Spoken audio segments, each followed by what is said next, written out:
Hello, I'm Professor Hey there. Grizzle. Hey there, how's it going? Doing well, and your name is pronounced how? Mihir. Mihir, Mihir.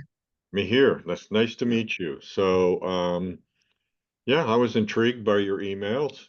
I've only got, unfortunately, half an hour, but I think we can do a lot in half an hour. Right. Well, I appreciate you taking your time to meet with me. You're very a respected figure in the space, and I just really appreciate you taking the time to meet with us.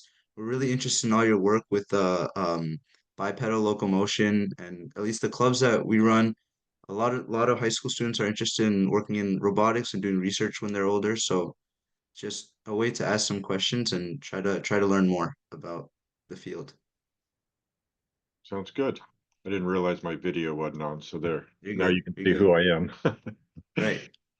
Yeah. Well, thank you. And yeah, I think I should be out of your hair relatively quick. We got just a couple questions, so I should be out well before your office hours. So appreciate you taking the time. Okay.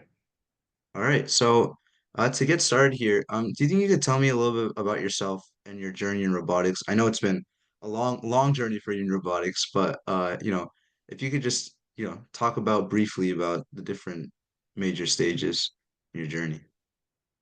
Sure. I am not trained as a roboticist. In my era, there was no such thing. I mean, Hmm. you guys are getting some training in robotics in high school. There's even kids in junior high and stuff getting to do some things with robots with the VEX setup. Right. Um, you know, I graduated high school in 1975. First robotics did not exist. Okay, Right, right, right.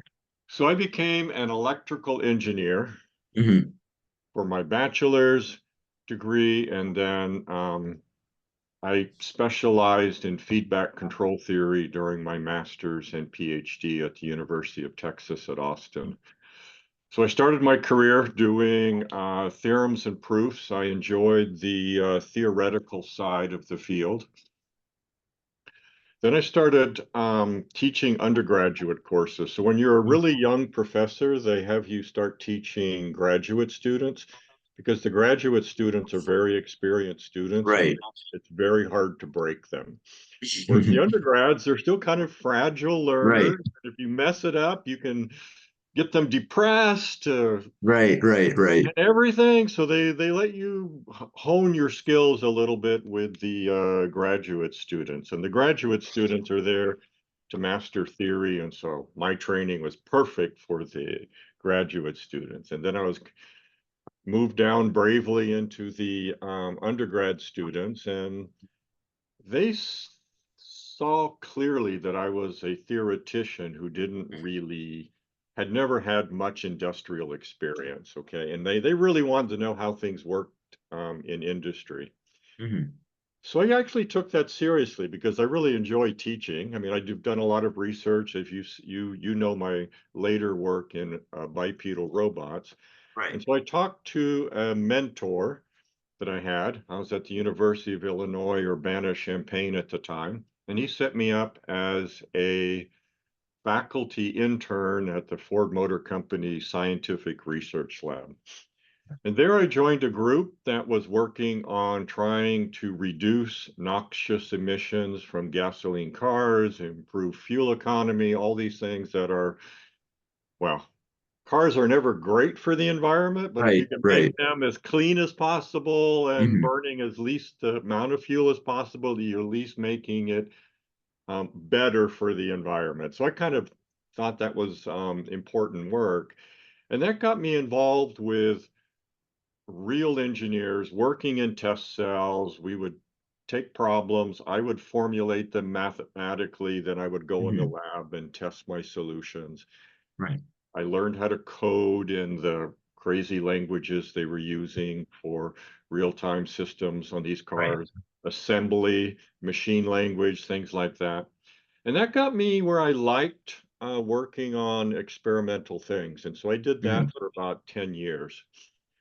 Then a group of colleagues I had joined the University of Michigan after that, and a group of colleagues at Michigan were doing semiconductor manufacturing. Mhm. So pretty far from robotics, okay? Right, right, Assembly right, engines, semiconductor manufacturing. The problem they were working on was the reactive ion etching. So when you're trying to build a transistor, gates, and things like that, memories, cells on silicon, you put a photoresist on the top, and then you etch. And the etching is done with a plasma that in part chemically reacts with the exposed right. silicon. And in part, there are ions that are bombarding to help release the chemical films, and that helps you Mhm. um, Yeah, literally actually, yeah, eat down through the silicon. And if you do it right, you get a nice square shape. And if you do it hmm poorly, you get these. yeah, Okay. So that was also very fun. Plasmas, I didn't know much about plasmas, so I got to learn a lot about right. plasmas, um, hydrofluorine chemistries, and things like that. And then I had a sabbatical. So these sabbaticals are where professors get to go off and learn new things. Right. You get a semester off with no teaching. And so my wife had a position lined up in Strasbourg, France. I had done my postdoc in Paris, so my French was Mhm. really good and I knew a lot of people. And there I met a young person. He was maybe 15 years younger than me. I mean, I wasn't that old, but he was just really, really a newly minted young assistant professor. And he was teamed up with some people that were building a bipedal robot. And the robot they Mhm. were building was a rabbit. And there's a few Mhm. videos of rabbit on my YouTube site. Mhm. So Rabbit was this really special robot. It had no feet. It walked like a ballerina, Right. tiptoe. Mhm. They had good engineers to design the mechanics. They had others to do the power electronics and some of the real-time stuff. But they didn't have anybody to design a feedback controller that could make it walk in a stable way. So if it were Right. perturbed, it wouldn't fall down. And since feedback control was my area, I said, well, that sounds fun. And this is how I've treated my career throughout, ever since I started becoming a faculty member, is work on something for a while, and then when you've kind of lost your enthusiasm for that, just move on and learn something fresh. And Right. so this Mhm. was brand new. And it turned out it was a really hard nonlinear control problem that no one in the world had figured out how to solve. And so I sat down and working with colleagues, we solved that problem. Mhm. The first solution wasn't very elegant. But the robot would walk in simulation, and then with my first PhD student, Eric Westervelt, working in the biped area, we did the experiments, and darn if they didn't work, just like the theory predicted. And so that was what confirmed that this path that I had followed for about 2 years of just really trying to take apart these equations and understand them in a Right. fundamental way was going to pay off. And Mhm. from there, it just exploded. Right. I met Jonathan Hurst when he was a PhD student at Carnegie Mellon, and we built another robot that we called Mabel. Mhm. Yeah. Some And able, then yeah. Yeah, and then he became an assistant professor at Oregon State, and Mhm. we worked together and built a robot that we called Marlowe, and Marlowe was our first robot that could walk independently in 3D. And then Jonathan Hurst formed a company. I told him I didn't really want to be a part of the company, but I'd be happy to buy the first robot.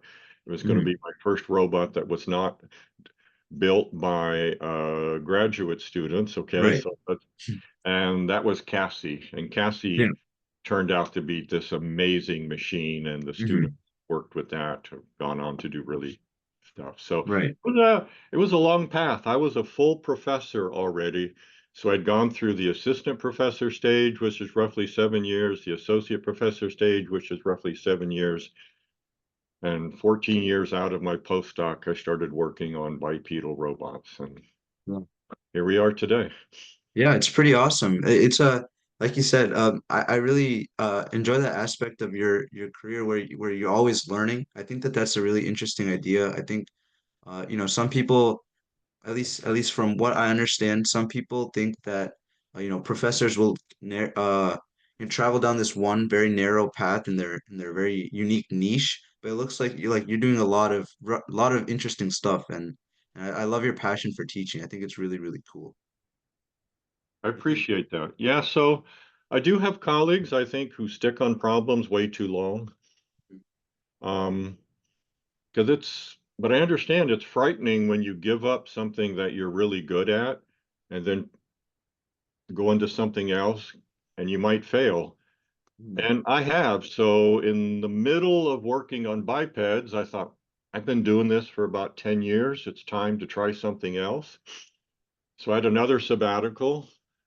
I worked with a group that was doing chemical process control, partial differential equations, and all this mm. crazy Yep, stuff.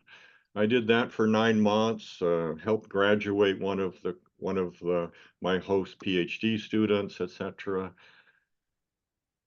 And then I decided I had new ideas on robots. I came back to Michigan, and um, I that got was when we actually built Marlowe, and that took off to Cassie, as I said. So there was an interim where I tried something else. I found out that I was okay at it, but I didn't. It wasn't a passionate thing of mine, and I knew that if I wasn't passionate about it, forget it. It's just right, not gonna. right, How can I sell the topic to a PhD student if I don't believe in it myself? right, right. So, yeah, you have to try things, and then you have to also say, I tried it, it's not working for me, and then move on to something else. And then, yeah. For sure.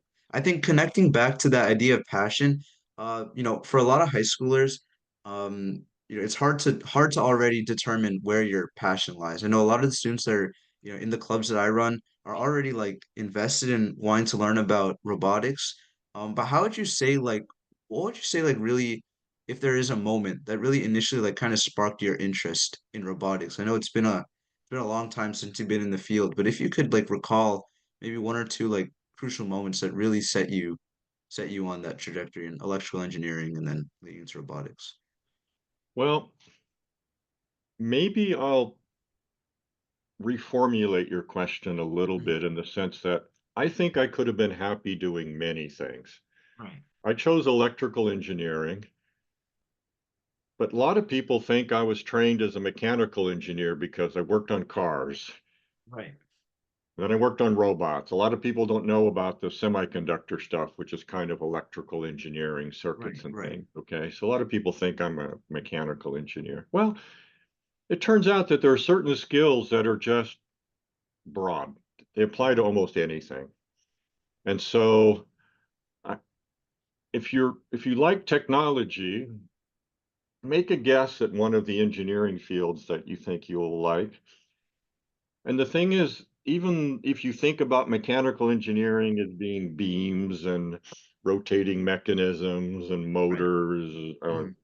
engines and things like that, there's still so many other things going on in mechanical. And it's the same way Right. with electrical, and it's the same way with aerospace and other fields, is that you're not really narrowly defined by what you get. Hmm. The final thing is, I mean, as you go through your education, I never thought I was defined by my PhD. For So I got sure. a PhD in nonlinear control theory. Great. If I can do that. But the big thing about getting graduate degrees is you learn how to learn by Right. yourself. Hmm. And then once you've done that, the world is your stage. Right. And that's what allows me to move on and stuff. So think about the learning process as more of a apprenticeship, internship, For just sure. getting your feet wet, but keep focused on your ability to process information, complex information, break it down into pieces, make it digestible, being a tutor or something like that, where you're explaining things to other people, is the greatest way to organize it clearly in your Right, mind. Because when you're right, explaining it to someone and they get this really goofy look on their face, you know, maybe that was not a very clear explanation. right, Okay. right. You'll go back and refine it for the next time you're doing it. And so it's a way to help train yourself to be careful, precise, and get to the essence of a question. And if you can get to the essence of a question, you have a good chance of being able to share that knowledge with others and build upon it. Yeah. I think your passion for like teaching and learning is really like I can really feel it. I'm excited already. Like it's Okay. really good. I really enjoy that. Um, so I think we have some more questions, just like I guess some shorter questions that would relate to some more research aspects of robotics. Okay. So let's start with one here. I think this is kind of a fun one here, but like if you could transfer one capability from biological systems to robotic systems, what would it be and why? And I think like you mentioned ideas like feedback control and nonlinear systems and maybe stuff that relates to that. And I don't know, I just think fun question if you have anything. Yeah. So there are people in robotics who do what's called bio-inspired robotics. And so Right. they study how animal locomotion works. They study how humans, the biomechanical aspects of humans, so that when they design a prosthetic limb, it can work in harmony with the valid limb that still exists. Okay. And replacing that leg with a wheel is not going to give you the most symmetric looking outcome. Okay. So it's understanding it better, understanding how the shock absorption works in the foot and trying to get that just right so that you have comfort and stuff. So there's quite a few people who do that. I don't. I formulate things mathematically and I let Right. the mathematics lead me to what the equations do. And my thought process on that is that nerves in a body are not the same as wires in a robot. Muscles are very different than motors. Muscles contract and go linearly, and most motors go round and round. Mhm. Um, Tendons in the human body work, and animals are amazing, but we have a really hard time mastering springs and getting those to be correct, because in animals you can control the spring constant and make it stiff and Right. Right. springy. So I guess if there were one thing that I could take from the animal kingdom and bring it to a robot, it would be a variable compliant spring that is reliable, and we Right. can write down a mathematical model Mhm. for it. Right. But given that I'm stuck with springs made out of fiberglass or metal or Mhm. plastics or something else, Right. I develop the models from data, and then I put those equations into my optimization packages and start deriving Right. controllers. So I follow the physics and the math, but the people who really, really, really get kind of a dual degree in biomechanics or biology or integrative biology, and then they understand the F equals MA side of robots and can put those together, I admire them. Okay. Right. It's Right. just not a capability that I've ever Right. wanted to develop, or maybe because I wasn't good enough. We tend Mm. to optimize our paths for things Right. that we can be Right. successful Right. at. Right. So you'd say, at least in the current state, the systems that we have in robots that almost similar or try to replicate what we have in Animal Kingdom aren't similar enough where you can effectively use those biological processes to like the way that those things interact in an animal, you can't just use them the same way in a robot. They wouldn't result in the same types of results. For me, no. There are Okay. others who study the animal motion a lot, and then they understand how the animal's feedback thing works, and then they come back and show that they can do something with the robot. But I can always take the exact equations of the robot and design Right. what optimal for that machine, Right. and it won't be what was borrowed from nature because it's not a close enough replica. Right. Now, For there's going sure. to be a day when we can build those replicas and grow them probably, Mhm. and they're going to be really good. Right. And at that time, understanding the nervous system, the brain, etc. So you may be read that they've just released a complete mapping of the brain of a Right. fruit fly. Yeah. And they can stimulate the artificial brain and cause the proboscis, whatever the tongue of the Right. fruit fly to stick out. I mean, when you can start getting that level of neural control for a squirrel, I mean, we all see what squirrels do on trees when animals are circling the tree. I mean, Right. come on, no robot can do anything like that, okay? Right. Right. So if Right. a lot of things that we would love to carry over to the lab and then being able to produce humanely and Mhm. rapidly and low cost, and then have these critters that can go into tunnels when their things are bad and rescue Right. people, or at least gather information, and so that real rescuers can go in. But we're not there. So there's still a Mhm. lot of work to do for you guys. I think there's going to be generations and generations of Right. research that can Mhm. be done. Right. I think that's an interesting concept too, because I think like outside robotics, like in terms of like artificial intelligence, they're also trying to at least start to try and mimic the human process that happen in the brain and try to get those to produce results. And I think that I guess the trajectory that that takes might be similar to the trajectory that robotics would take sometime in the far off future, where we can look at some of the results that biology has and use them. But obviously, at this point in time, it's more effective to, or at least it's in your opinion, it's more effective to use the physical side of things, the physics. Yeah, that's me. But I'm at the end of my career. You're just trying to map yours out before you can even start it, and where things are when you're a young graduate student, let's say, could be very different. Okay, very, very different. Right. And you know, just like you know, I'm not trying to emulate what Newton did or Gauss. Hey, they did their thing back in their day, and I'm doing my thing in my day, and you will do your thing in your future day. So, and the environment will be extremely different than what was in my research lab. Sure. Okay, I think I have two more questions for you here. Okay. So, I speak about AI, and I think you've probably encountered a lot of AI, especially as an engineering professor. I think pertinent to robotics, I think autonomy is something that is getting, really, really talked about now.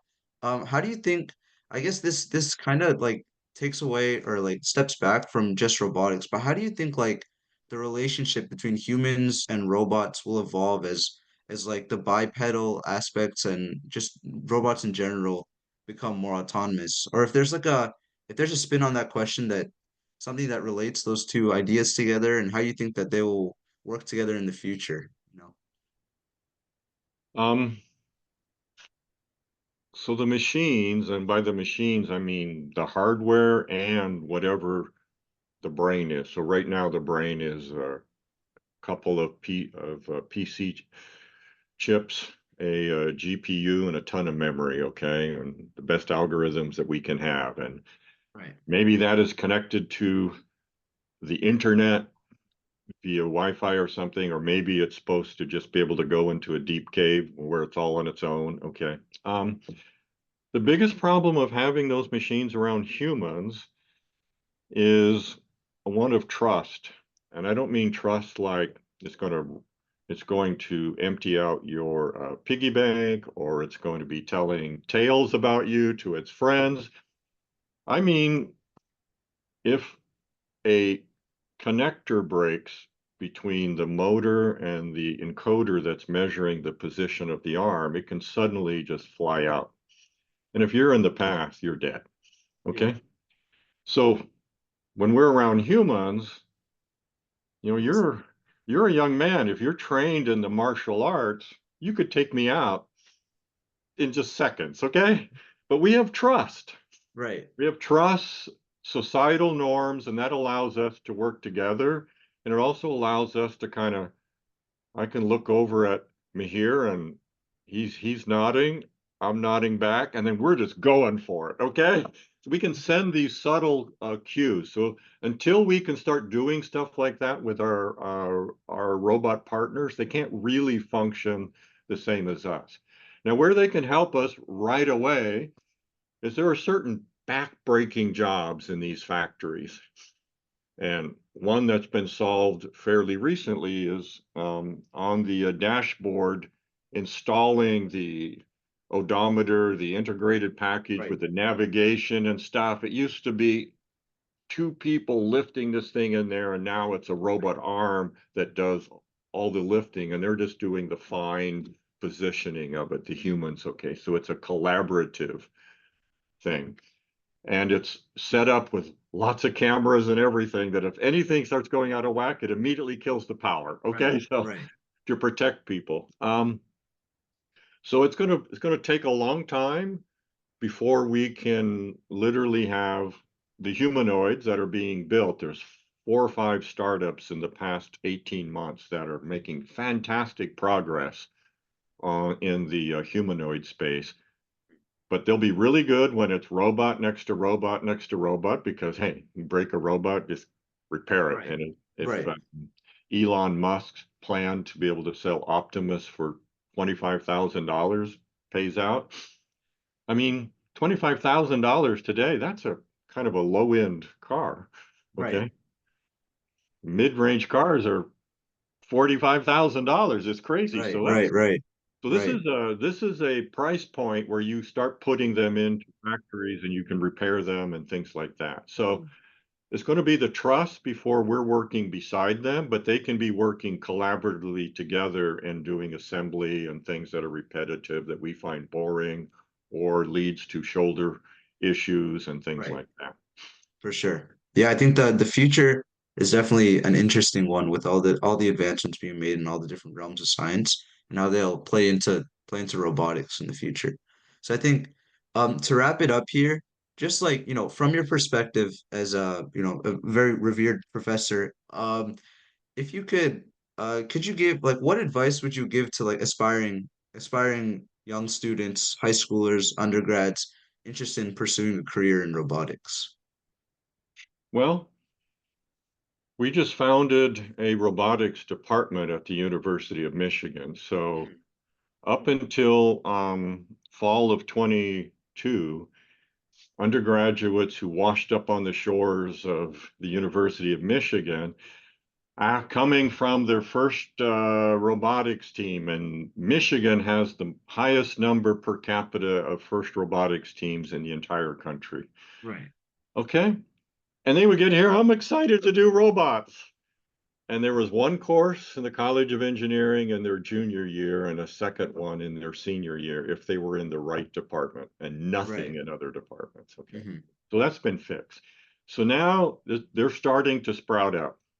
Hmm. So if you're really interested in robotics, target the University of Michigan. Right. But other schools are now understanding that they have to do more. Carnegie Right. Mellon did not have an undergraduate degree in robotics. They were really famous at the graduate level.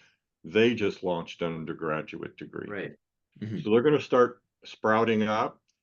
And I would keep your ears to the ground as much as you can to the grapevine to find out, is UT Austin going to open up one? University of Right. Maryland going to start? Um, is Yale, Harvard? Probably not. They're too small. But there's going to be a lot of other schools around the country that start getting the undergraduate programs going, and then you can start doing robotics right away. Sure. And there you Hmm. learn mathematics and you implement it on machines, and it gives you an entirely different perspective on all of the education that you've been working on for so many years. It'll Right. be very rewarding, is what I would say. So Right. you're at a great time. I mean, the students Hmm. who are in our program now, so they're juniors now. We're in our third year, and they're going like, "Man, I'm glad I'm not 5 years older." Okay, Right. so Right. Yeah, I'm applying to colleges this year, and the program at Michigan is really, really cool to me. I think it's one of the big things I'm gonna apply to. Yeah. Yeah, so I'm gonna have to run. I've got 2 minutes to Hmm. get my game face on for office Right. hours and stuff, answer Right. all the hard questions in this new course I'm creating. So, Mihir, it's All been right. great talking with you, and Thank you so much. I wish you and your club a lot of luck. Thank you so much. Have a wonderful day. You too. Bye. Bye bye.